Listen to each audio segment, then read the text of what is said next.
Hello, beautiful alchemist. Welcome to Reiki Radio. I am your host, Yolanda.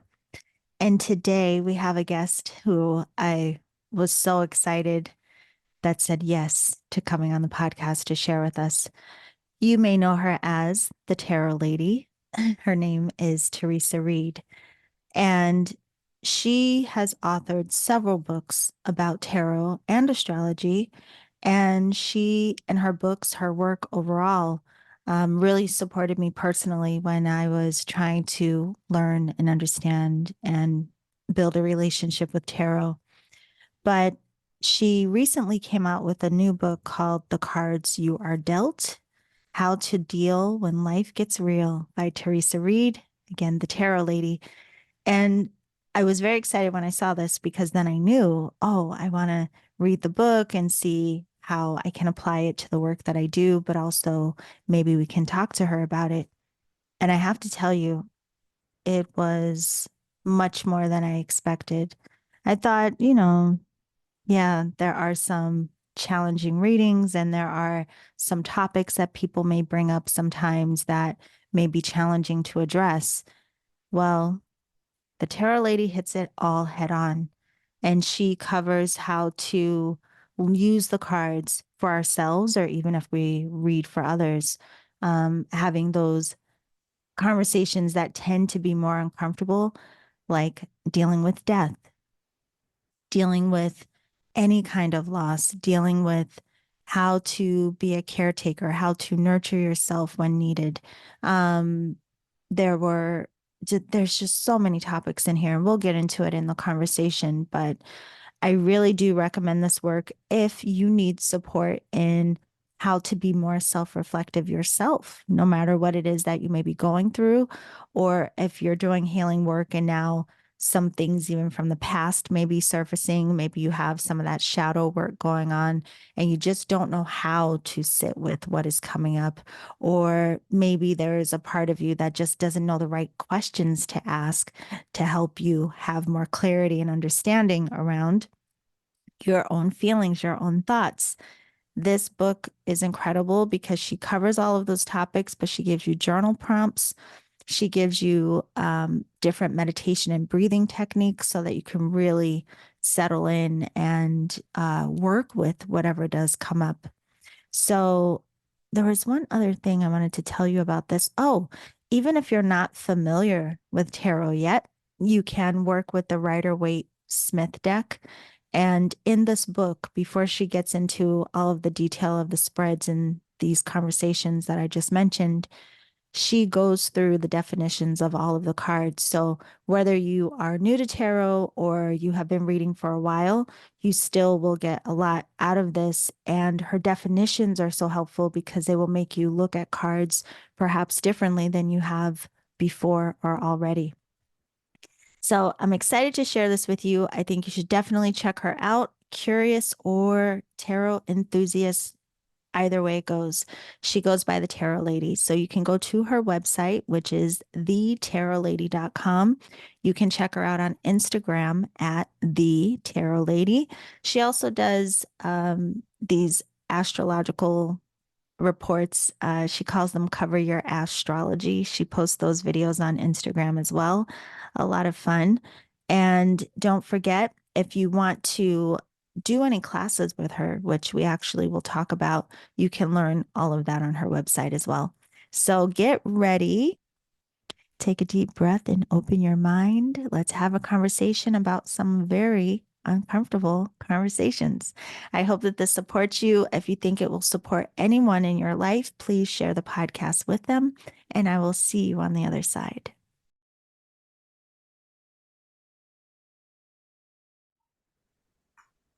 Okay, everyone, we are here with the amazing Theresa Reed, the Tarot Lady. I have to say, I think once I get it out of my system, then I can relax and sink into conversation with you. But I am genuinely excited to have this conversation because online and listening to your podcast in the past, there is something about your personality where you feel like you're just sitting with one of your very best good girlfriends, you know? And so it's very exciting to meet you. Thank you for coming today. Yolanda, thank you for that introduction and thank you for inviting me. I'm so excited to talk with you today. And it's freezing cold where I'm at, so I'm hoping this warms me up. I will do my best. I'll send some of that San Diego your way. So this is the thing. You have, of course, the incredible new book, The Cards You Are Dealt, and I really want to get into this because it mirrored so much. I wasn't expecting, I don't know what I expected, but this is an incredible book, and I think everyone should get their hands on it.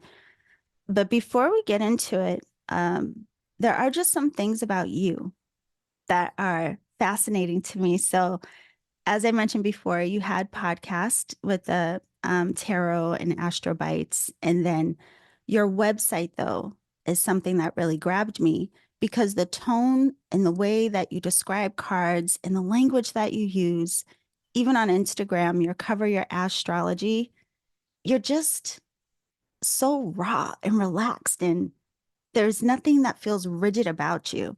So just curious, have you always been this person? Like what even made you or want to share tarots in the way that you do? Thank you. That's a great question. I'm very straightforward, and I'm one of those people. It is what it is. This is just who I am. Yeah. I'm super individualistic. I never want to be like anybody else. And so when I have been doing my work, whether it's writing, whether it's reading for the folks, or doing live streams, it's always just coming from the place of me being me. Yeah. And that's really the best way to describe that.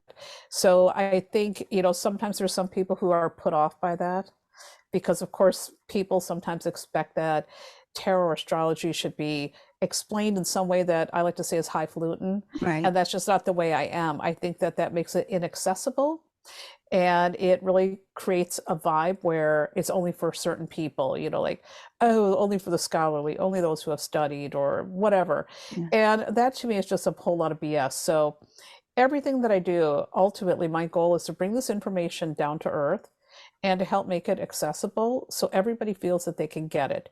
Because I believe everybody can use these tools for their benefit. And I also believe everybody can learn to understand it, even if only understanding the basics. Yolanda, over the years, I've had many people who've come to me and they say, I'll never be able to do this stuff. Oh my God, you make it look so easy. And it's like, well, it's not that it's easy. It's just like learning any language. And when we're learning language, it's best to just be immersed in it Mm. and to take your time. And eventually you're going to get it. And if you are feeling that the other readers or teachers are making it too hard, it's not that you're not bright enough to get this. It's just that you have the wrong teacher. So let's break this down. Let's make it work. And that's always been my goal. Even when I've done, putting my website together, I never ever would have put something up there that sounds different than me, that would sound rigid, that would sound a certain way. And I got to say, this goes back to me being a kid. Mm. So when I was a little girl, I grew up with a bunch of farm folks. And I remember I broke my leg at 2 years old. I was playing Roadrunner with my brother, jumped off a couch. This is why we should watch cartoons. And I broke my leg, and it was a pretty severe break. And I was in the hospital for 6 weeks in traction because that's what they did back then. And my parents had to leave me there. And I remember coming home, and I came home learning how I learned how to read in the hospital because there was nothing to do. And I was a very precocious child, but I came home and I felt like an alien in my family. I'm like, oh my God, I don't fit in with these people. And when I went to school, I always felt like an outsider. I never, ever fit in. And where I went to school, there was a lot of conformity. Mhm. Everybody conformed to a certain style, to certain interests. And I was always doing things that were quote unquote weird. I was called weird all the time. Like, for example, when I was 12 years old, I discovered punk rock music. And this is in a rural area. And Mm. how did I discover it? Because I'm nosy, I'm curious, and I saw a magazine, I had to know about it. And, so I had people that were just horrified because I wasn't doing the norm. Mm. And that never bothered me. I always said I never wanted to be normal. I never wanted to be like anyone else. I just want to be me. Yeah. And that's it. Even as a parent, I have 2 adult children now. The thing that I always encourage them, just be you. I don't care what you do with your life. I really don't care. Just be you. Don't try to be a carbon copy of anybody else. You got to be you. And I think ultimately, with the work that I put out there, I mean, maybe this is kind of a big mission. I not only hope to teach people, but I hope I encourage people to just do your work. It's you. It's the Yeah. best. It's really powerful. And the thing that's coming up in the background, because both of the systems that you use, I love so much. Like I love tarot, I love astrology. And what I appreciate about both is they help me see myself in ways that perhaps I just didn't recognize or realize. And it could be because of how I was raised and just so many things that keep us away from truly seeing and knowing ourselves or accepting it. And so I do want to ask you about this because there's still a lot of perception that tarot Mhm. is just for predictive work or only certain people can use them or you have to be psych, just a lot of story. But could you talk a little bit about how tarot in of itself can be used as this tool that's so mirroring and kind Mhm. of just something you can go into relationship with? Absolutely. So tarot can be used for divination. Mm, We all know that. And I love divination. I'm not one of those anti-divination people because I think when people speak from that, that comes from a very ignorant place. And I think that's a lot of gatekeeping. And I think that's a lot of, I could say a lot about that. So let me not even go down that topic. So I'm totally pro divination. And I do believe that divination, sometimes if used properly, it allows you to see where you're headed Right. so that you can make better choices because I'm always about choice. But also, tarot isn't just limited to that. Tarot is this wonderful tool that helps you to sort out yourself. And I know that anytime that I'm going through something dramatic or intense or emotional or confusing, I can grab my tarot deck, I can sit with my journal, I can pull some cards. I can use those cards as a prompt to really start processing how I'm feeling, to understand how I'm showing up, or maybe how I need to show up. Right. So I look at them as a tool for self development, reflection, inner work, shadow work. There's so many ways you can use the tarot. Yeah. It is not limited to divination at all. Yeah. Well, it's interesting because that was one of the things, I focus a lot on when I, especially, well, when I'm reading for anyone really, but I like to focus on the energy of the situation, like looking Yep. for the blind spots, just in general with anything in my life. I just want to make sure I have a bigger picture view. Like, what am I not seeing? How Yes. can I understand this? But this brings me to your book. When I read the title, The Cards You're Dealt, How to Deal When Life Gets Real, so you. I just have to say, too, with the languaging that you always use, it makes the work useful. It's not just practical, but it's ingestible. And I think that's so important because there are so many books and there's just a lot of language that, unless people have studied other things, other systems, Mhm. there's a lot that can be misunderstood and misinterpreted. And then you just feel like, well, this isn't for me. But you keep it so, like, again, it's like talking to one of your best girlfriends. I always tell people go to your site for definitions. But anyway, Thank this you. book, yeah, no, it's true. This book, I didn't know what to expect. And it was so beautiful. One, reading your stories, the personal stories that are woven in there and stories of clients, that was very um, nice because it's where we get to resonate and we see so much of ourselves woven into these things. But the thing that struck me the most was during COVID, that's where I really went deep into relationship with tarot. And it was because I was grieving the loss of three friends, but I was in situations where I didn't know how to grieve a process. So I would literally go to the cards to see what's going on with me because I couldn't put my finger on it and I couldn't give language to it. So the cards helped to kind of crack me open to the potential of what I was holding, right? And I thought, like, wow, this is so incredible. So I wanted to talk to you a little bit about this and even your life experience, the comfort that you have in talking about not just death, but all of the things that we tend to want to shy away from or try to be overly polite about. Oh, that's another great question.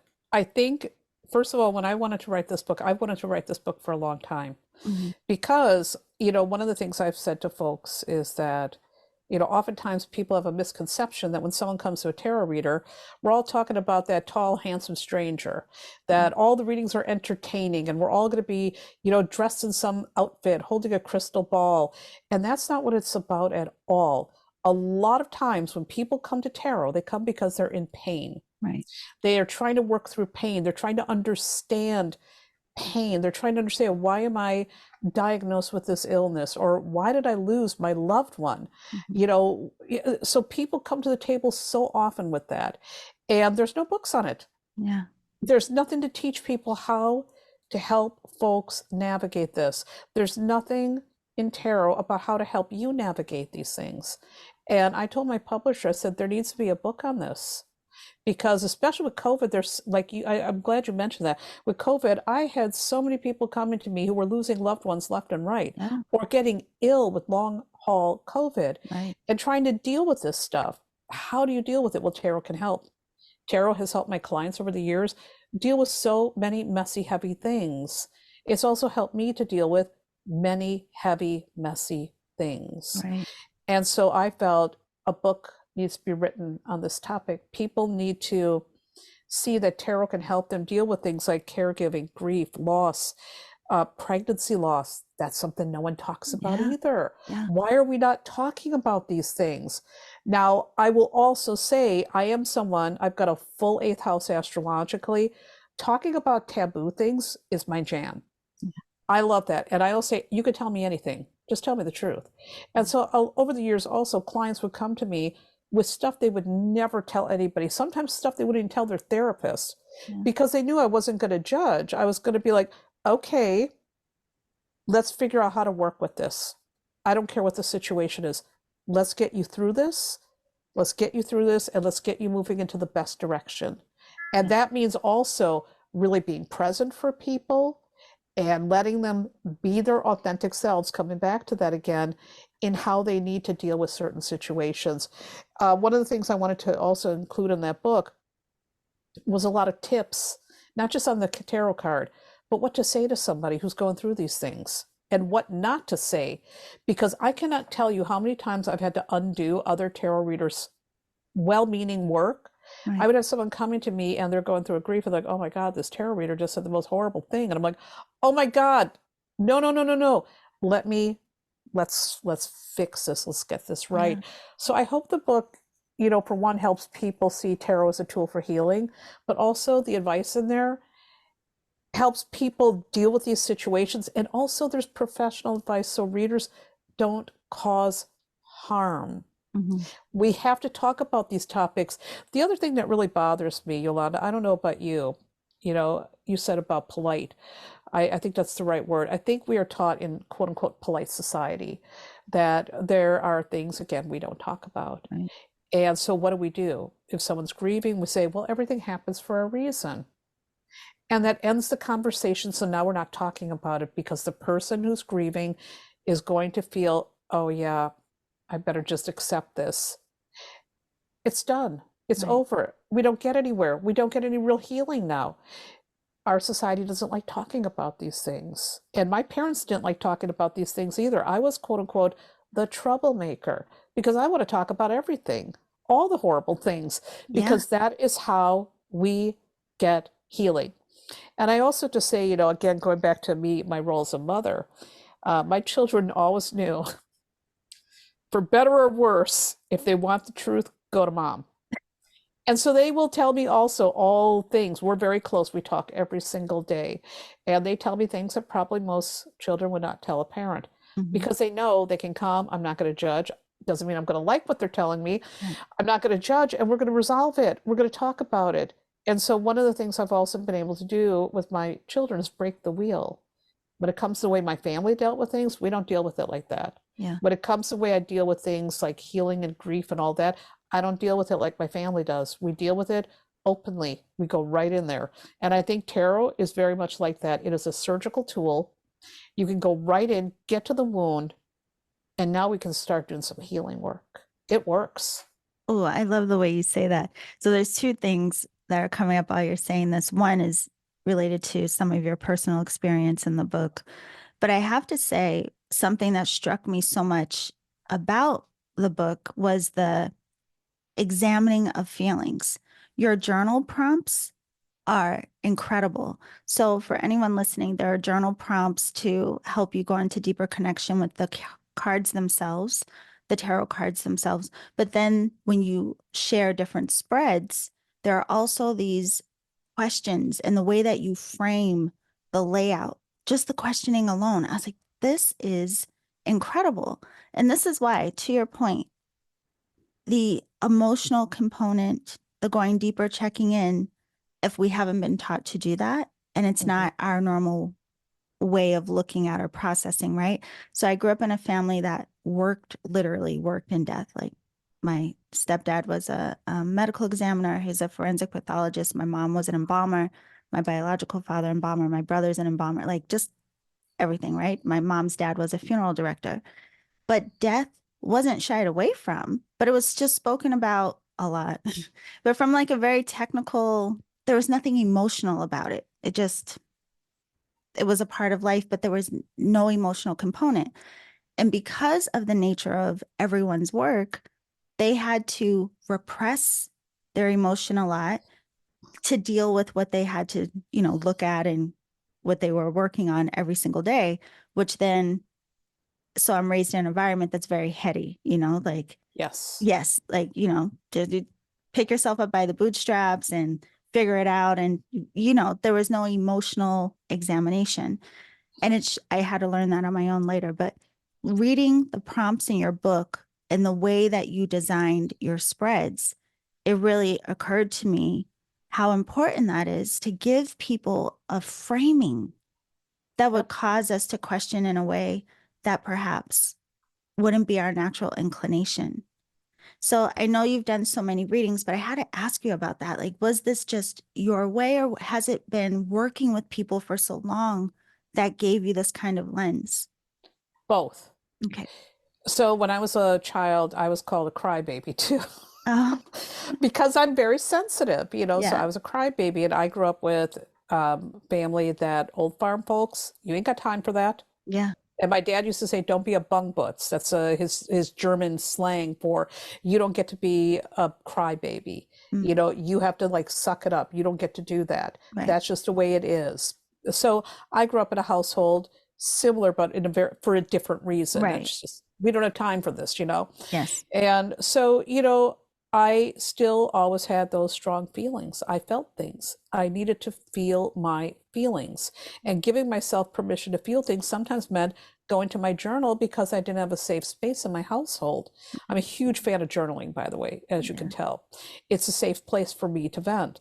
And, so early on, I knew I had to feel my feelings and I had to honor those feelings, even if it meant I couldn't do it there. Mhm. Even if it meant I didn't have peers that I could share things with.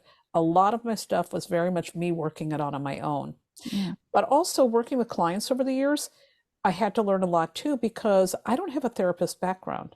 Mhm. I'm a great listener, but Yes. I'm not a licensed therapist, certainly not. And growing up in a household where you're not allowed to feel, I had to really learn also through experience, oh, how do I be present? And I'm also very guilty of sometimes saying some stupid things early on in my career, like everything happens for a reason, my most hated statement ever, because that is what we're taught. Mhm. But over the years, after dealing with clients and really working with them deeply, I learned through just being present, hey, this doesn't work. Hey, wait a minute, maybe this is harmful. And also having people come to me after getting a reading from someone who really created great distress for them. I also had to learn how to, okay, what did this person do that caused the harm? How do we undo it and how do we do better in the future? So it really comes from two places. One, being a very highly sensitive person and being told that that's not cool. Yeah. And also, two, dealing with people, this is the only place they can go to work this stuff out and having to learn how to do that. So it's both. You know, there's everything you say. I'm like, God, I got to make a note because there's so many things I want to come back to. But again, it's like that word examination just keeps coming up and how important that is for all of us. But one of the things I loved about this book is the questions are phenomenal, yes, but you also give how to process it, how to sit Yep. with it, how to digest what actually comes up, which I think is so important because a lot of times, I've had readings from readers over the years, and sometimes people just throw information at you or throw the reading at you. And on the receiving end, you're just like, "Ugh." Hmm. All this stuff may come up, but it's not addressed. So I love that in the book, you also give breathing exercises and you give meditation tips and you just, oh, rituals. I mean, there's so Yes. many ways that you help us to integrate even or even prepare ourselves to just be honest. That Thank I you. thought was huge too. Those little stuff are things that I've used or I've used with my students and clients over the years. I used to teach yoga too before COVID killed my yoga studio. Yeah. It was a labor of love that I did for almost 20 years. Oh, And we're still devastated the studio's closed. And I had a studio for misfit yogis. It was for anybody who's not comfortable being in a regular yoga studio. yeah. So it was a small little studio, but we did all those practices, all those breathing exercises. A lot of those meditations were also things I did with my yoga students over and over again, Yeah. including for myself. So I know they work, not just something I'm pulling out of thin air. It's like, hey, wait a minute, we've been doing this. And when I worked also as a yoga instructor, I mean, I was with my students through so many transitions because a lot of my students were with me from day one and Mm, they wouldn't go anywhere else. And so I helped them deal with things like, again, loss of a partner, pregnancy loss, all kinds of really super heavy things that were in the yoga studio. And we had a weird yoga studio. You could wear socks. We would talk all throughout class. People would be talking about all kinds of things. These this is what I allowed in that space too. And so much of the ritual and breathing exercises weren't just with tarot clients, but also with yoga students and yeah. myself. Yeah. Oh, it's a very interesting thing. I just want everyone to know these topics that you're mentioning, they're in the book. Like you have Mhm. spreads for, which I thought also was incredible because you don't hear people talk about these things and people get very uncomfortable and very nervous, about it. And the fact that you address it head on, but give a resource for it and how to Yep. look at it and how to question. Again, the book, I'm like, oh, this is why I said everyone needs to get their hands on it. But the pregnancy loss, I was like, that Hmm. is a huge topic that a lot of people have so much discomfort around sharing about themselves, but even holding space and listening to. And that's the interesting thing. I mean, like, we're uncomfortable as the one feeling the thing, and then we're uncomfortable about the one that has to Yes. observe that someone else has emotion around the thing. Like we're a mess sometimes. But also you talk about you had the spread for the empty nest and the aging. And I told you Yes. is on Monday. Yeah. I'm gonna be 47. And so there are a lot of topics that I want to talk to my friends about about being almost Aging. yes. And and it's funny because there are some that are like la la la la la. No, no, no, no, no. We are not aging. I don't want to talk about it. And I'm like, girl, my body is saying otherwise, right? So I Hmm. loved seeing that you again have a way where we can even sit with ourselves and question and examine these different transitions in life. So yeah, Well, I will say this. I am not anti-aging. I am yeah. pro-aging. Hmm. I'm going to be 60 in a year. And I'm not what, listen, back in the day when I was a young, cute thing and size two and all that, I had a lot of fun. But Yeah. I'm like almost 60 and the body's different. I have a lot of arthritis right now. I have a full head of gray hair. I've got lines. And I don't care because I'm alive another day. I Yeah. have another day to get it right. Every single day I wake up, and as bananas as it sounds, I was like, good, it's another day to get it right. Yeah. Thank you. And, I always look forward to every single day. I'm always grateful when I wake up and I have another day. So I don't look at getting older as, oh my God, I'm not going to be cute anymore. It's like, oh my God, no, I got another chance to still get it right. I have another Yeah. chance to write, to connect with my children, to let people know I love them. I have another chance. So if we look at aging through that lens, instead of looking at it like, oh, I mean, I think women really get nailed with this anti-aging stuff. Hmm. We're always told you got to look like you're 20. You should never gain a pound. Oh my God, don't go through menopause. Take these hormones for Yeah. life. And And we even look in the beauty industry, they have these ads for anti-aging, but the girls in the ad are like 30 years old or Right, right. 25. I'm like, wait a minute. So we are taught that aging is this horrible thing. Yeah. And it's not. You have wisdom. You're here another year. It's wonderful. I have an aunt who's 100 years old, still Wow. going strong, still doing shots of tequila with her great grandsons. And she's living it to the fullest. And that is my role model. I look at Aunt Angie and I'm like, Aunt Angie doesn't care that she's gray. She doesn't care that she's a walker. Yeah. She's just glad she could do that shot of tequila like Yeah. like she's still like 15 years old. We have got to change the dialogue and we've got to talk about it again. And we've got to talk about it in a way that's not like, oh, bummer, I'm getting older. It's like, oh my God, I got another day. Yeah. It's so No, I awesome. love that perspective. I'm curious about it. You know what I mean? And so my thing with it is I'm really you can, I don't know if you can see in the video, but I've got my gray streaks coming It's and all beautiful. of my friends are like, "You're not gonna dye your hair." Oh, no, no. I'm genuinely curious. I'm like, I'm curious to see what I'm gonna look like through the phases of, and my grandma lived to be 96 too. And she looked good.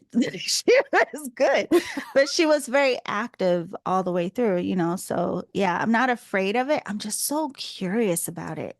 And I'm curious about like how we change and even the physical changes, how it changes us emotionally. I'm curious, you know? I'm always a curious nosy Parker. I Hmm. want to know everything. Yeah. And I also had the same approach as you. I started going gray in my 30s. And then one day I got sick of dyeing it. And I decided I'm not going to dye it anymore. And my sister, who's really gorgeous and a lot more vain than I am, said, "Oh my God, I will never not dye my hair. And you're going to look so old." And I'm like, well, maybe I'm going to look my age.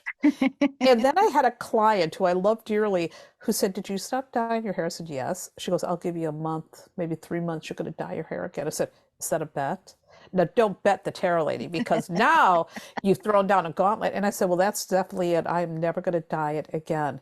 And so it came in this beautiful silver gray. Yeah. And during the pandemic, I stopped cutting it because, so now it's all the way down to past my butt. Yeah. It's gotten really super long.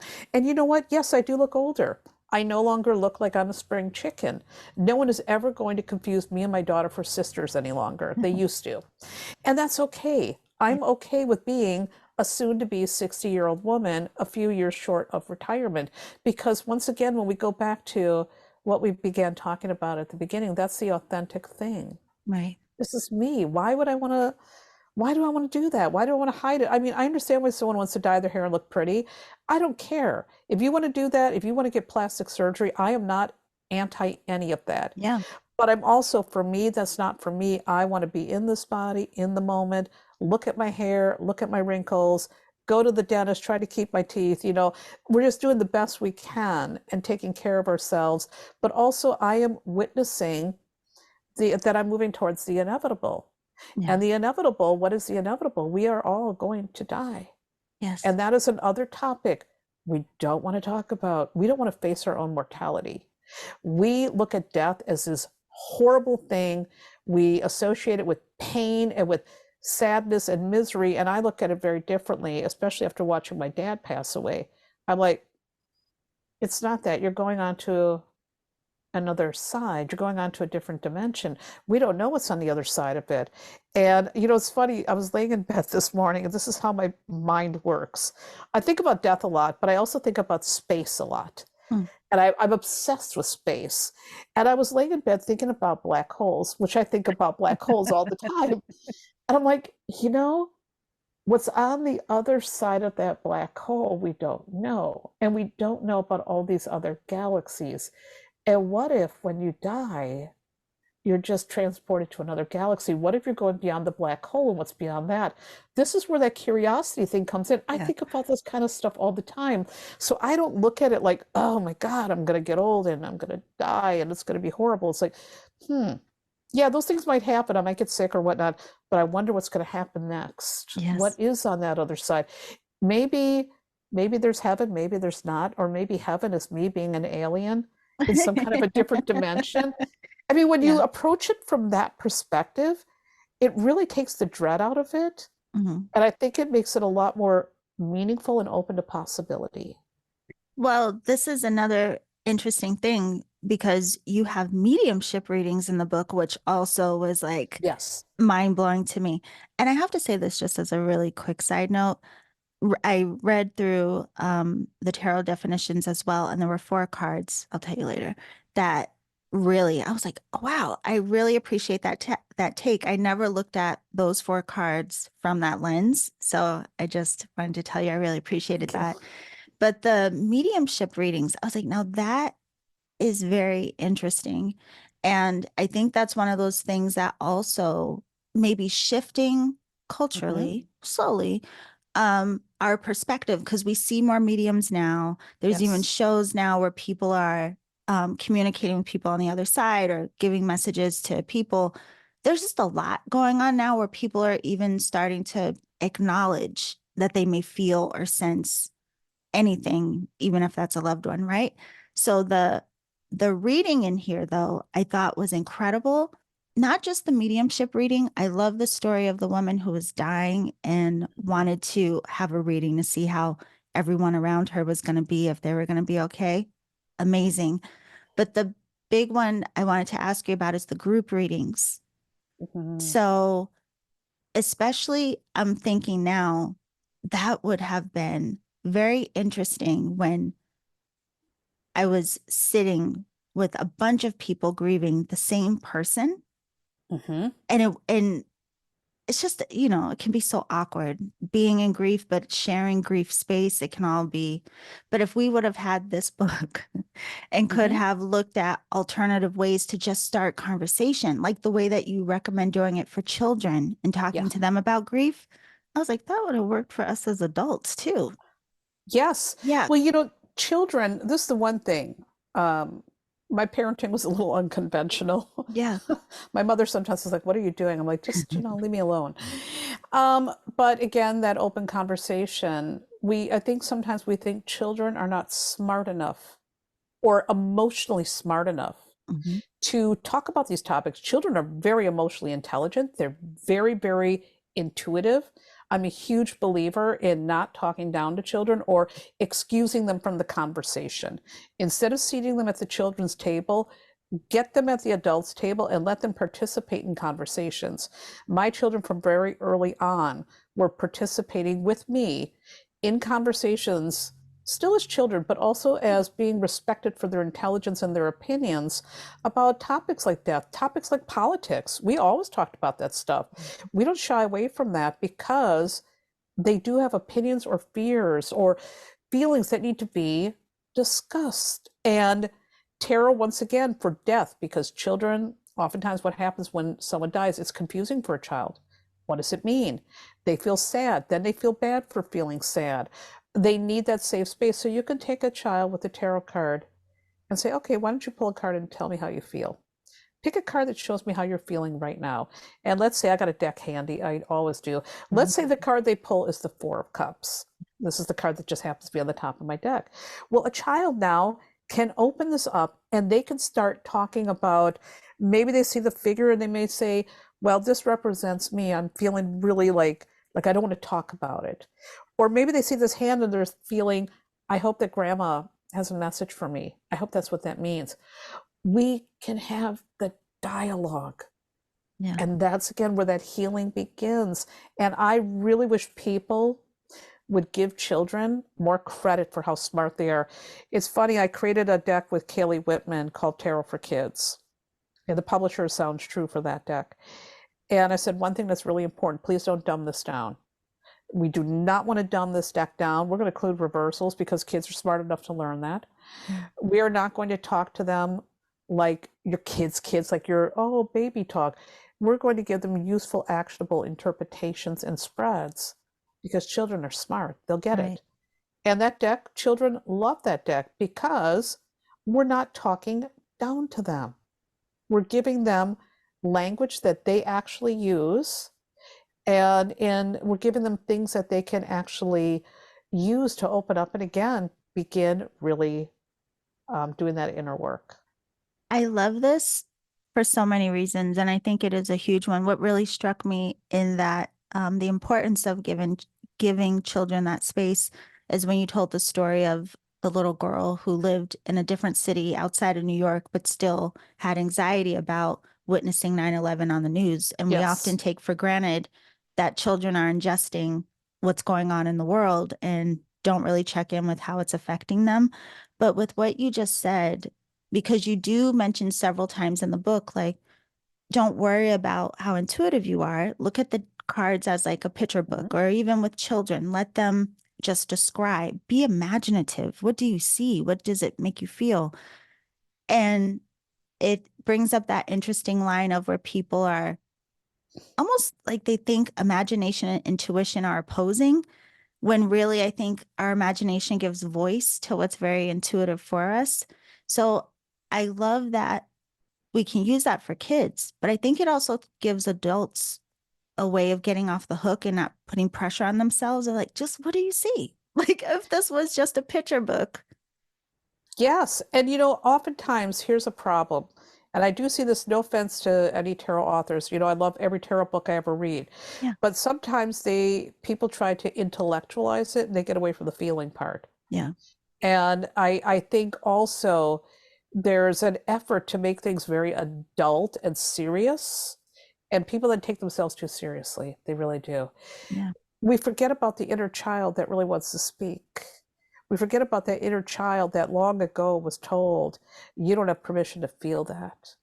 And isn't it beautiful when an adult has an opportunity to be playful with their tarot, Yeah. where they are able to maybe shed tears and not feel ashamed about that? Isn't that the most beautiful thing?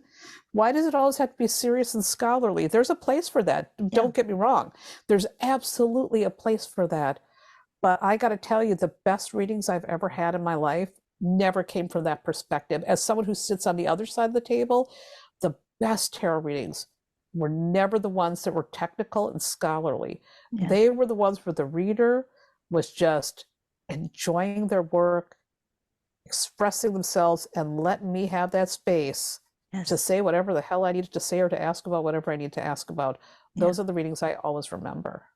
I don't Yeah. remember any of the technical, logical, scholarly ones. Yeah. Those are like in one ear and out the other, because now you're talking to me like a student. Yes. And now I feel like Charlie Brown. Wah, wah, wah, wah, wah. I want you to touch my heart and my Right. soul, not just give me a bunch of, facts. Yeah.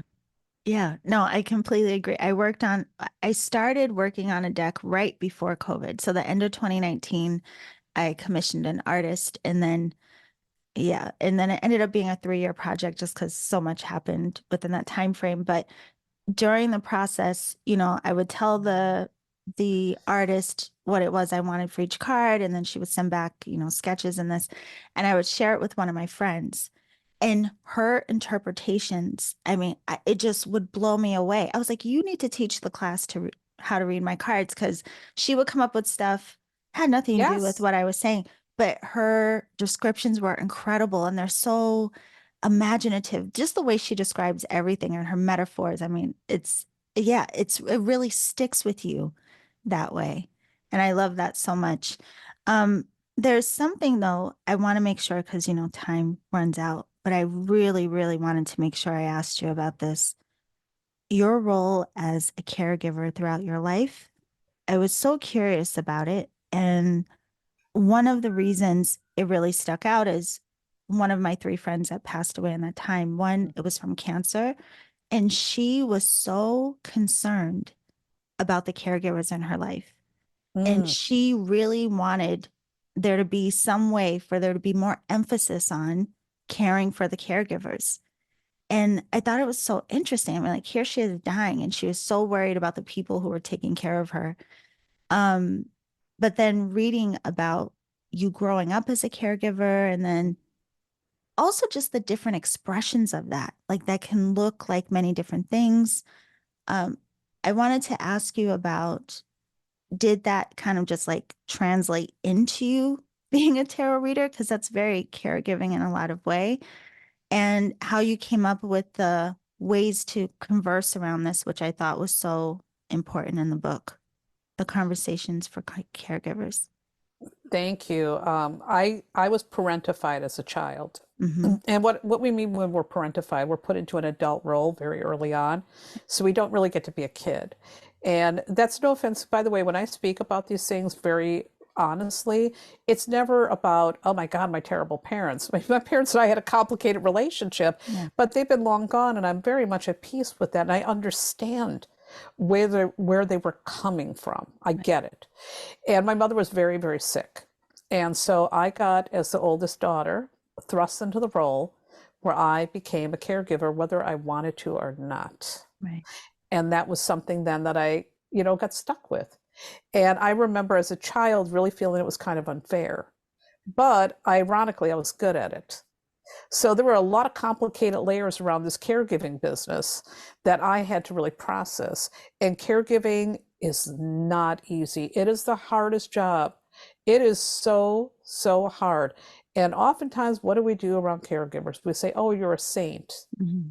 And then we don't do anything for them. Right. And I mean, how you describe your friend, that's going to be me. If I have caregivers, I'm going to make sure they're all okay. Yeah. Anytime I have someone do something for me, I'm always like, oh my God, let me give you a big tip or whatever, because I know what it's like to be in that role. Oftentimes, a caregiver is underappreciated. Yeah. We take them for granted.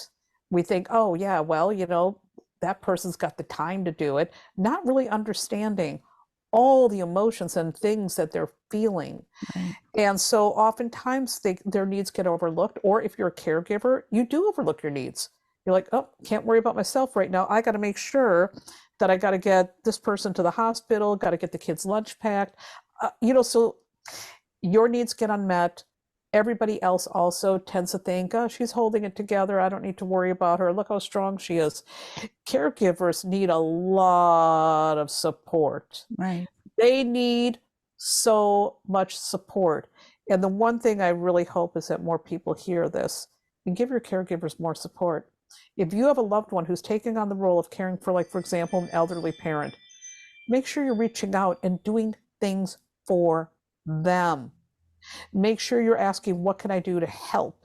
Or just showing up and saying, I have Tuesday off. I'm coming over and I'm going to do all the washing. You get a day off, go to Starbucks, get out of here. Let me take care of it. These little things that you can do for caregivers make a huge, massive difference for them, and it helps them with the experience. But also, if you're a caregiver, you've got to learn to ask for help.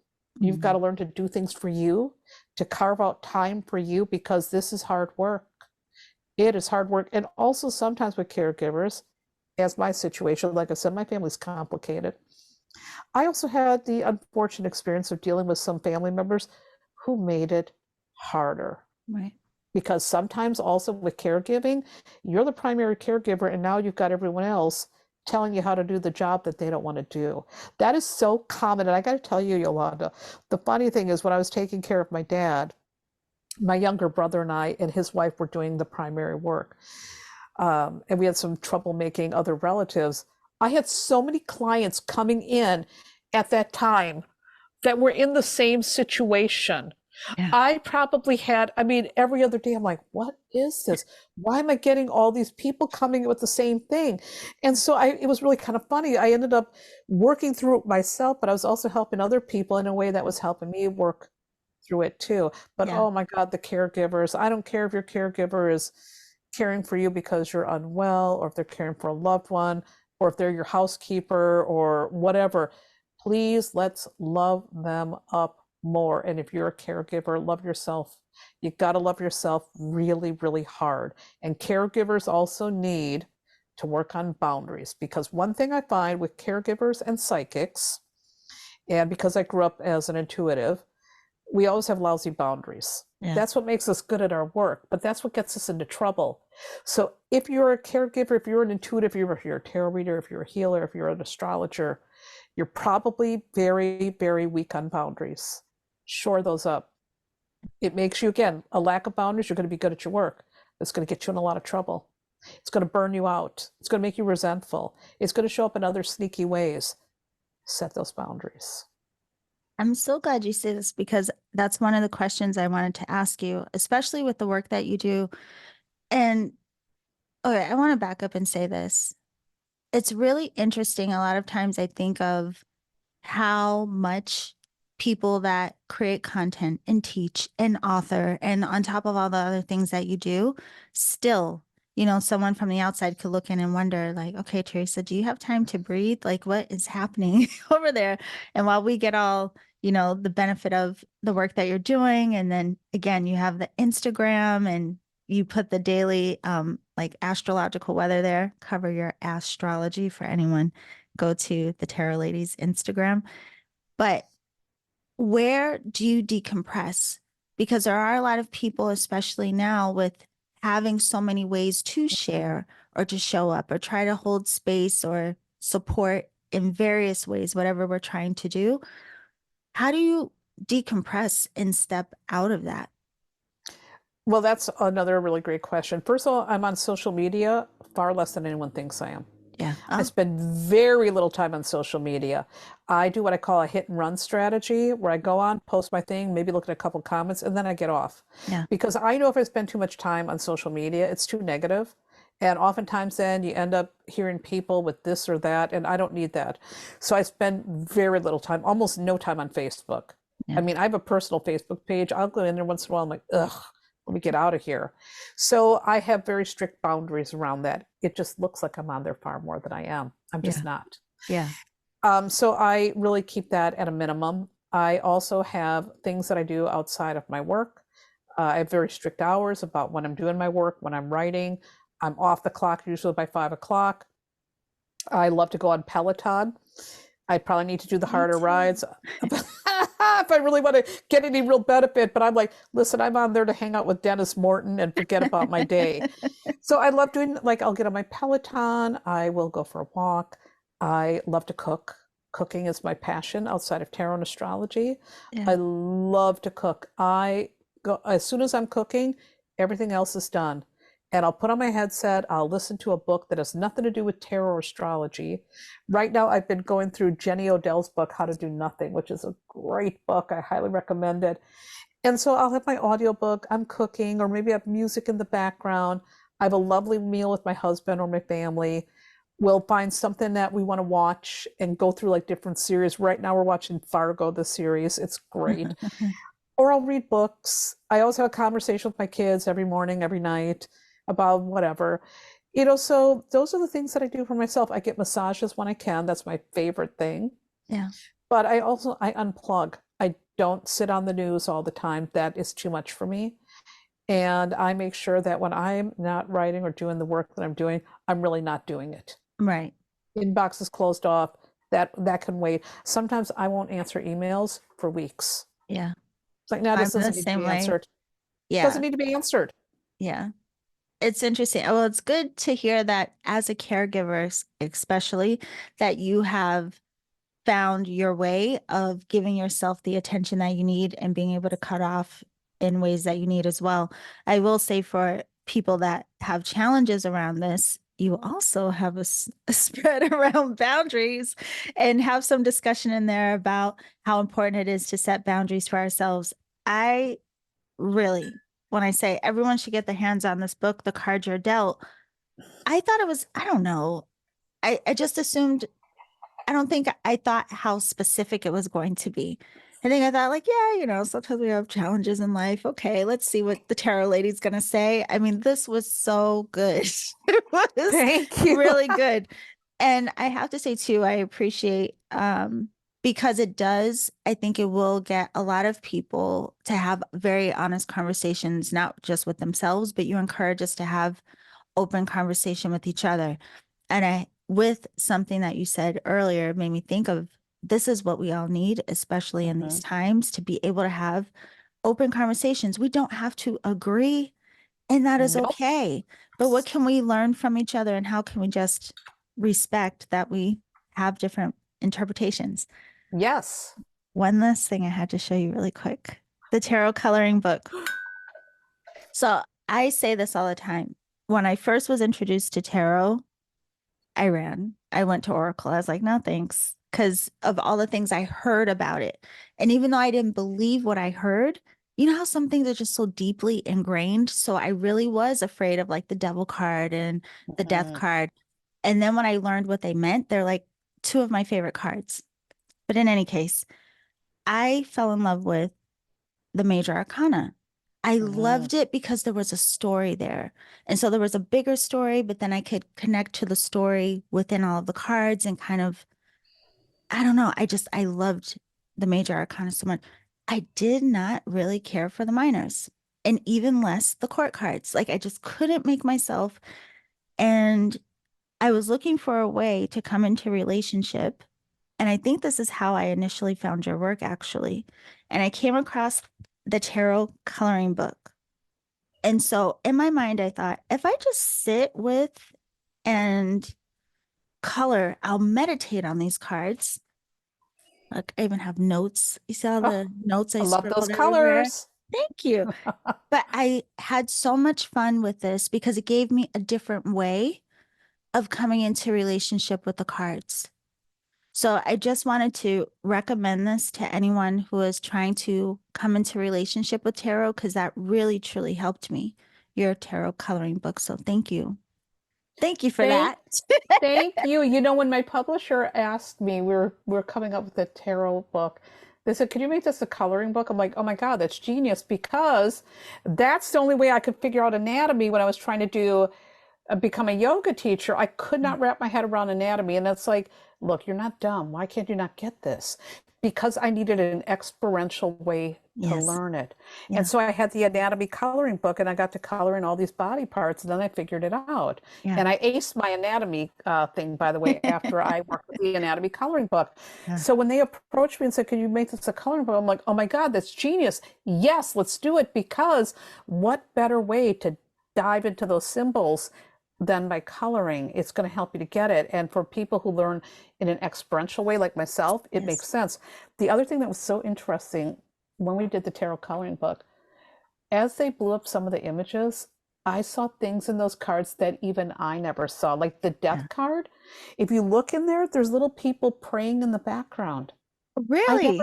yes, get that out and you'll see, look at the death card. I never noticed that before. Wow. So look in the background, you'll see people praying. Somebody praying, I think, in front of a cross, like by a grave. Here's my colored in, Yep. by the way. Look Yeah. way down in there in the back by near where the water is. You'll Yeah, see. I see. And I never noticed that before. Wow. It kind of Wow. blew my own mind. Yeah. See? So again, anybody, I mean, this is what I love about your work overall. So over the years, I started with the tarot coloring book, but as I mentioned, I came across your podcast, which I have to tell you, I can appreciate that they were little bite size. I get it. But because just the way you would describe and explain things were so enjoyable, I got excited when there were some that were a little longer because I was like, give me more, Teresa, where'd you go? You know, it's funny when I started those podcasts, I thought, oh, some of these other podcasts are really long. And I know how my brain works. Yeah. After about half an hour, I'm like, ah, I'm tuned out now. I'm going to go do something else. Yeah. So the whole concept was let's give them bite-sized lessons for people like me. Yeah. I mean, I'm not diagnosed with ADHD. I always say it's a Gemini thing. I probably have ADHD. It's like I'll be into something for a while and I can go deep, but sometimes you Yeah. just give me a nibble and let me get on my business. Yes. And normally I would. I only want to nibble if it's not that interesting to me, or maybe like, I don't know, the way that someone is explaining it. Now I'm thinking about the aliens, like I'm out there, right? Yes. However, your way, again, I just want to say I really appreciate your work and I'm truly thankful that I got to have this conversation with you because you deconstruct like the tarot and astrology and then really frame it in a way that makes sense and you talk like a regular person. And I learn in that same way too. I'm very experiential. That's how I like to teach energy work. I like to break it Yep. all apart and just examine everything. So I wanted to thank you again for having the conversation, but for all the work that you do. Just want to let everyone know you do have classes as well. Yep. I saw that you have some upcoming. So the brushes and stars and the advanced tarot, could you tell us a little bit about those and can we do them virtually? Yes. Both of those are virtual classes. brushes and cards is, or brushes and stars, excuse me, my friend Chris Seidel, she's an intuitive painter. We've partnered up over the years and we've taught classes on intuitive painting with tarot and intuitive painting with astrology. So every once in a while we offer one of these classes, and we used to do them in person, but now we do them online.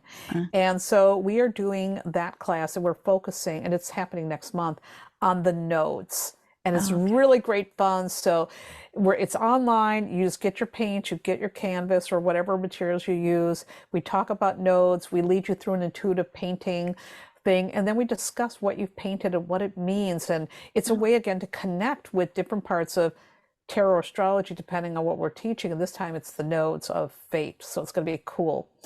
And the other class is Advanced Tarot Techniques. It's a four-part class happening on Friday nights in April. And we're going to be covering some techniques like the decans, timing with the majors.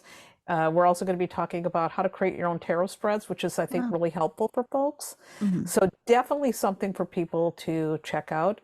I also do ongoing regular monthly classes over on my Patreon account. Yes. So I'm teaching all the time. I also have some other classes coming up that are going to be live in Los Angeles and in Canada. The Oh, Los Angeles ones are coming in April. We're getting it all organized. It's not to be announced yet. But the best way, if you're interested in studying with me, you can always check out my website, thetarotlady.com. Click on classes, and that'll show you where my live events are, my virtual events are. And so it's always up there. okay. So go to the tarotlady.com and that way you can be in the know, find out everything. I saw that you had the Yep. Patreon and I was like, this is pretty cool because you have not just the classes about tarot and astrology, but you have some tiers that are business focused and you even Yep. have a writer circle. That's just really, really cool, all of that.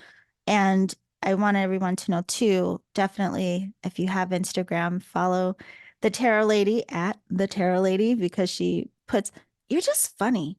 And I have to tell you, like, you really are funny. And when I was reading your bio and it said, like, oh, my yoga and the downward dog and gangster rap, I was like, what? Who is this Oh, yes. lady? Like, I cannot wait to meet her.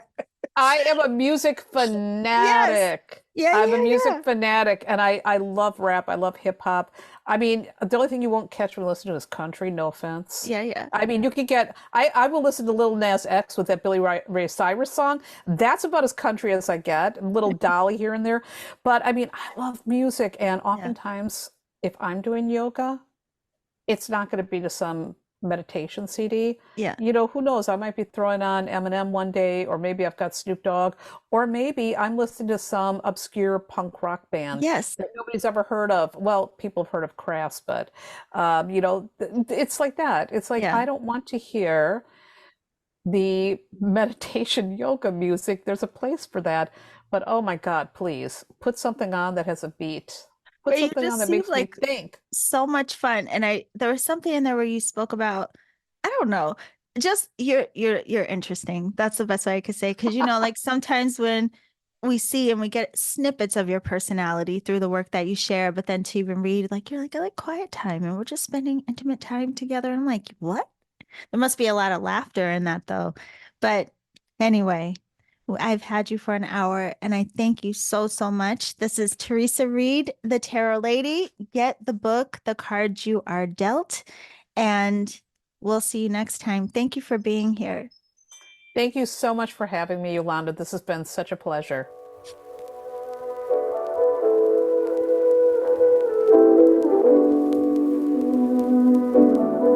Okay, beautiful alchemist.